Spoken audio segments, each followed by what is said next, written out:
खबर बेगूसराय की है, जहां डिप्टी सीएम तारकेश्वर प्रसाद का एक कार्यक्रम होना था, जिस कार्यक्रम के दौरान डिप्टी सीएम के लिए बनाया गया मंच ही टूट गया।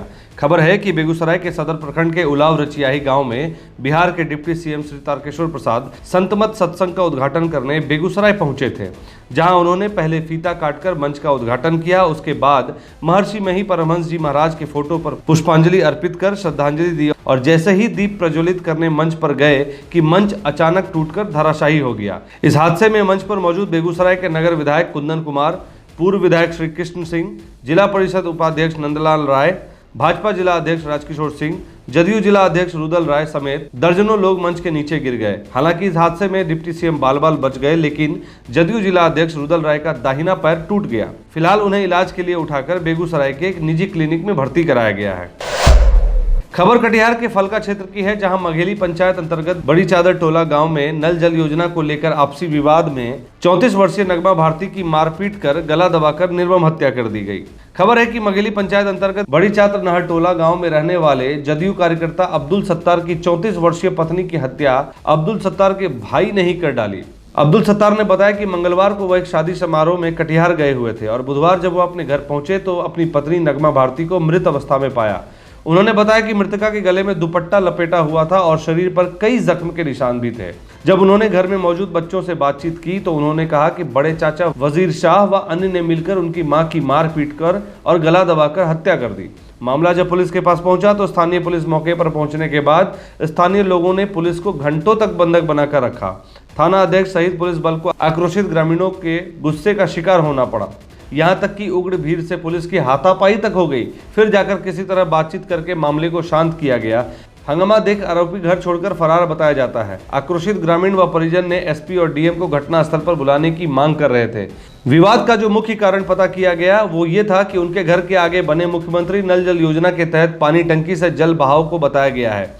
प्रत्यक्षदर्शियों के अनुसार वह जो टंकी लगी हुई है उसके केयरटेकर पद के रूप में उनकी पत्नी नगमा भारती बहाल थी। पानी फिल्टर सफाई के दौरान कुछ पानी बड़े भाई के आंगन में प्रवेश कर जाता था, जिसको लेकर पिछली माह बुरी तरह मारपीट की भी घटना हुई और उसको लेकर स्थानीय थाने में एक प्राथमिकी भी दर्ज करवाई गई, लेकिन पुलिस द्वारा इस पर कोई कार्रवाई नहीं हुई, जिसके कारण यह बड़ी घटना आज घटने को हो गई। इस बारे में थाना अध्यक्ष उमेश पासवान और स्थानीय मुखिया प्रतिनिधि ने भीड़ को किसी तरह से समझा बुझाकर मामला को शांत कराया और अब अपराधियों की धरपकड़ में पुलिस लगी हुई है। देखते हैं आगे क्या होता है।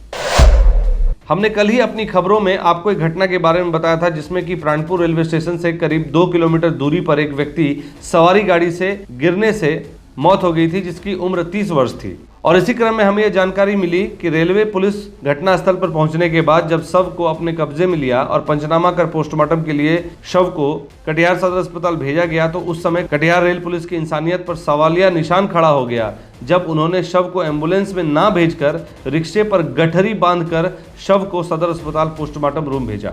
गौरतलब है कि इतनी सारी संस्थाएं कटिहार में चलती हैं जिनके पास एम्बुलेंस है और फ्री में एम्बुलेंस सेवाएं देते हैं, और फिर भी इंसानियत को शर्मसार होना पड़ता है। आपको बता दें कि कटिहार रेल पुलिस के पास शव वाहन नहीं है, जिसके कारण रेल पुलिस को सबको गठरी बांधकर ही पोस्टमार्टम के लिए सदर अस्पताल भेज दिया जाता है। और इस तरह रेल पुलिस का अमानवीय चेहरा देखकर स्थानीय लोग भी काफी निंदा कर रहे हैं। हमें लगता है एम्बुलेंस और शव वाहन को लेकर कटिहार के डीआरएम को इस बारे में पहल करनी चाहिए। कटिहार के ही क्षेत्र में कुर्सेला के लाइफलाइन हॉस्पिटल में डेंटल केयर के डॉक्टर कमर हाशमी ने एक निःशुल्क चेकअप कैंप का आयोजन किया। समय था बुधवार और जगह थी समेली प्रखंड का ग्लोरियस कोचिंग, जहां बुधवार को बल्थी महेशपुर कुर्सेला कटिहार के ओरल सर्जन व दंत चिकित्सक डॉक्टर हाशमी ने निःशुल्क मेगा डेंटल चेकअप कैंप के आयोजन के शिविर में गांव के कई रोगियों का मुफ्त ब्लड प्रेशर तथा छात्र छात्राओं को मुफ्त ओरल चेकअप किया। साथ ही मुफ्त डेंटल हाइजीन को दुरुस्त रखने के लिए दवाई और पेस्ट भी दिया। हमने उनसे मुफ्त डेंटल चिकित्सा के आयोजन को लेकर सवाल किया कि आखिर में आजकल कोई भी डॉक्टर बिना पैसे लिए रोगियों को नहीं देखते हैं, फिर इस तरह का आयोजन का विचार कैसे आया, सुने उन्होंने क्या कहा। कॉस्टली भी होता है ये, इस वजह से भी लोग डरते हैं। तो मेरा यही उद्देश्य है कि फ्री का सब कुछ लोग एक्सेप्ट करते हैं, तो अगर किसी माध्यम से मैं लोगों को बता दूं कि आपको ये बीमारी है तो उनको जानकारी रहेगा, तो कभी ना कभी ज़रूर इलाज कराएंगे और उन्हीं की परेशानी दूर होगी। तो इसी माध्यम से अमरदीप जी के सहयोग से, सुनील जी के सहयोग से आज समेली में यहाँ कैंप लगाया। फ्री ऑफ कॉस्ट जितना मुझसे हो सका मैंने दवाइयाँ वितरण की। 250 से ज़्यादा ही पेशेंट लगभग देखा होगा, सारे ग्रामीणों को भी और यहाँ के बच्चों को भी। कटिहार विधानसभा क्षेत्र अंतर्गत बलवा पंचायत के सभी 6 बूथों पर प्रति बूथ के हिसाब से कुल 24 क्रियाशील सदस्यों के साथ साथ बलवा में राजद ने 600 प्राथमिक सदस्यों की बड़ी फौज तैयार कर ली। आपको मालूम होगा कि राजद का पूरे राज्य भर में जोर शोर से सदस्यता अभियान चल रहा है और पूर्व नियोजित कार्यक्रम के तहत राज्यव्यापी सदस्यता अभियान का दूसरा चरण का समापन बलवा पंचायत में जाकर हुआ। इस मौके पर राजद प्रदेश महासचिव समृद्ध कुणाल के नेतृत्व में बलवा पंचायत में सदस्यता अभियान का अंतिम रूप दिया गया और इस अवसर पर भारीडीह के मंदिर प्रांगण में सभी नव क्रियाशील सदस्यों को फूल माला पहनाकर स्वागत किया गया। इस अभियान के तहत राजद का 20,000 प्राथमिक सदस्य बनाने का लक्ष्य है। समरेंद्र कुणाल ने बताया कि प्रशिक्षण शिविर लगाकर बतौर सभी को प्रशिक्षण दिया जाएगा और मुख्य अतिथि के तौर पर इस मौके पर राजद के राष्ट्रीय नेता व राज्यसभा सांसद डॉक्टर अहमद अशफाक करीम भी इसमें शामिल होंगे। इस बारे में राजद प्रदेश सचिव ने और क्या कुछ कहा, आइए सुनते हैं। जो भी 5 पंचायत में बूथ है, 32 बूथ है यहाँ, उन तमाम 32 बूथ के क्रियाशील सदस्यों की एक प्रशिक्षण शिविर कार्यक्रम होगा। उसमें तमाम साथी हमारे क्रियाशील सदस्य आएंगे और माननीय सांसद डॉक्टर अहमद अशफाक करीम कार्यक्रम के मुख्य अतिथि होंगे उस दिन का। और इसके अलावा जिला का और प्रदेश से जुड़े हुए जो भी पदाधिकारी हमारे हैं जो जिला में हैं, उन तमाम लोगों को इस बैठक में प्रशिक्षण शिविर में बुलाया गया है। और हम लोगों ने ज़मीनी स्तर पर ये काम किया है। आदरणीय नेता प्रतिपक्ष तेजस्वी यादव जी के प्रति लोगों में काफ़ी उत्सुकता है कि अगला मुख्यमंत्री के रूप में उनको देखना चाहता है। खबर भागलपुर से आई है, जहां भागलपुर के 0 माइल और तिलका मांझी पुलिस ने नाकाबंदी कर एक लग्जरी कार से 118 बोतल विदेशी शराब बरामद की है। मामले में पुलिस ने दिल्ली रजिस्ट्रेशन वाली स्कोडा कार को जब्त कर लिया।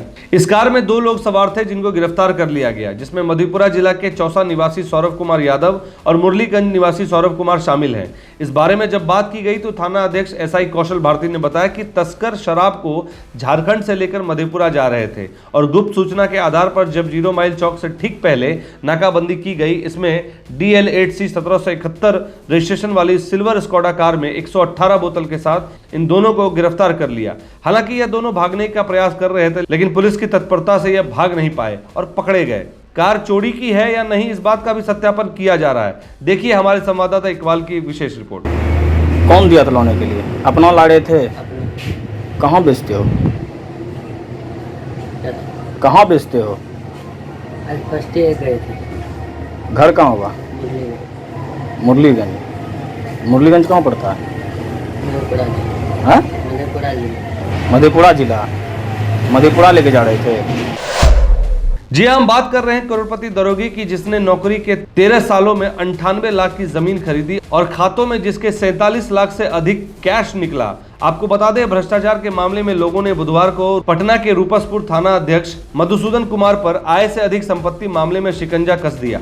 इस बाबत जब छापेमारी हो रही थी तो पटना के आनंद विहार कॉलोनी स्थित उनके आवास पर, रूपसपुर थाना परिसर और औरंगाबाद के दाऊद नगर स्थित चौरम गांव में पैतृक आवास पर जब तलाशी ली गई तो तलाशी के दौरान 8.93 लाख कैश बरामद किए गए हैं। इसके अलावा SBI के 2, PNB के 2 तथा कैनरा बैंक के 1 पासबुक के अलावा LIC में भारी निवेश से संबंधित दस्तावेज भी पाए गए हैं और जिसे जब्त कर लिया गया है।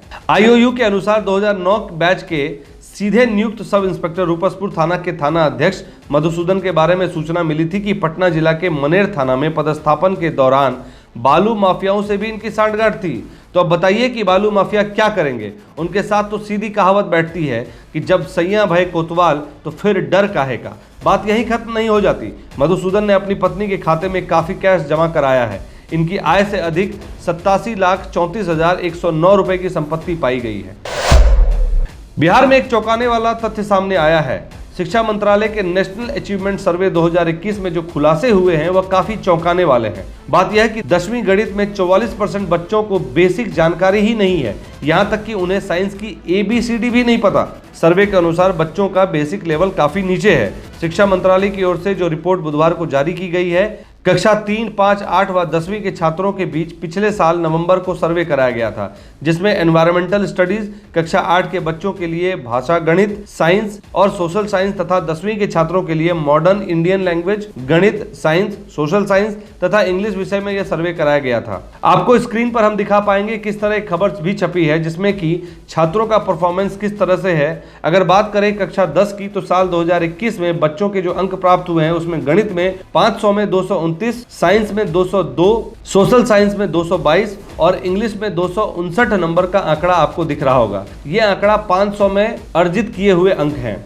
यह काफी शर्मनाक बात है कि हमारे बिहार के बच्चे शिक्षा में पिछड़ रहे हैं और कोई भी सरकार इस बारे में रत्ती भर भी चिंता नहीं करती। ना ही शिक्षा के इंफ्रास्ट्रक्चर डेवलप करती है और ना ही शिक्षकों के ऊपर ध्यान देती है, वो क्या पढ़ रहे हैं, कैसे पढ़ रहे हैं। और यही वजह है बच्चों के बेसिक खराब होने की, क्योंकि अगर आप बात करें तो आए दिन किसी न किसी शिक्षक का कोई ना कोई एक वीडियो वायरल हो रहा होता है जहां उन्हें खुद नहीं पता होता है कि उन्हें पढ़ाना क्या है और कैसे पढ़ाना है। यहां तक कि कई बार तो शिक्षक यह भी नहीं बता पाते कि राष्ट्रगान और राष्ट्रगीत में क्या अंतर है। यूं कहें तो बिहार में शिक्षा भगवान भरोसे ही चल रही है।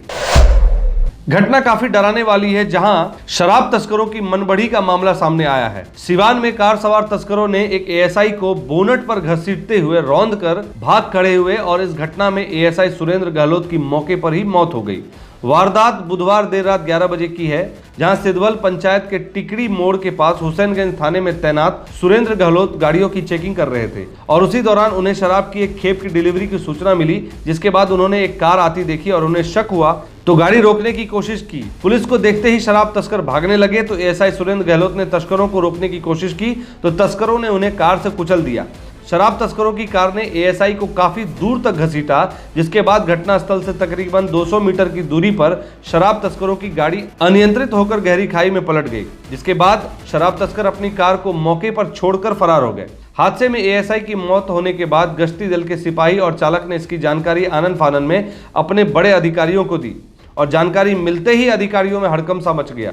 घटनास्थल पर अधिकारियों ने पहुंचकर मुआयना किया, वहीं मृतक के शव को पोस्टमार्टम के लिए सिवान सदर अस्पताल भेज दिया गया है। लेकिन जो सबसे चौंकाने वाली बात सामने आई है वह यह कि इंसान की नैतिकता पूरी तरह से खत्म होती दिखती नजर आ रही है। जब शराब तस्कर फरार हो गए तो उसके बाद वहां पड़े शराब को लूटने के लिए सैकड़ों ग्रामीणों की भीड़ टूट पड़ी और शराब लूटने की होड़ सी मच गई। सोचिए इंसान का नैतिक पतन किस तरह से हो गया कि एक इंसान समाज को सुधारने में अपनी जान गंवा देता है और समाज है कि शराब पीने को लालायित है।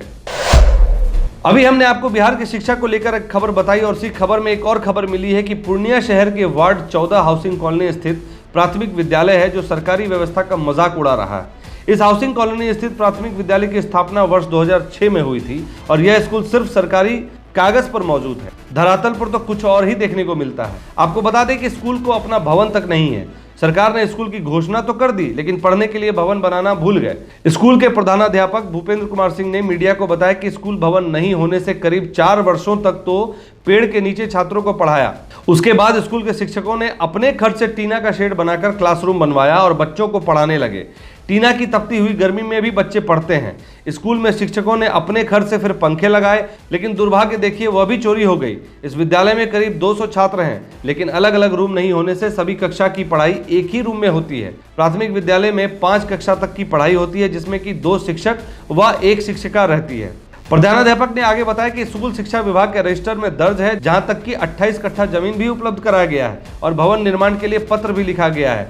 सबसे हास्यास्पद यह है कि बच्चों को बैठने और पढ़ने के लिए बेंच डेस्क तक उपलब्ध नहीं है, भवन तो दूर, और बच्चे खुद घर से बैठने के लिए चटाई लाकर नीचे जमीन पर बैठकर पढ़ाई करते हैं। और सरकार की अनदेखी तो देखिए कि यहाँ स्कूल में 2 साल से विकास अनुदान भी बंद है। इस तरह की खबर को देखने सुनने के लिए बने रहे BMW न्यूज के साथ, जो दिखाए सिर्फ सच और कुछ नहीं। धन्यवाद। हमारा वीडियो अगर आपको अच्छा लगा हो तो आप हमारे वीडियो को शेयर करें, लाइक करें, हमारे चैनल को सब्सक्राइब जरूर करें। धन्यवाद।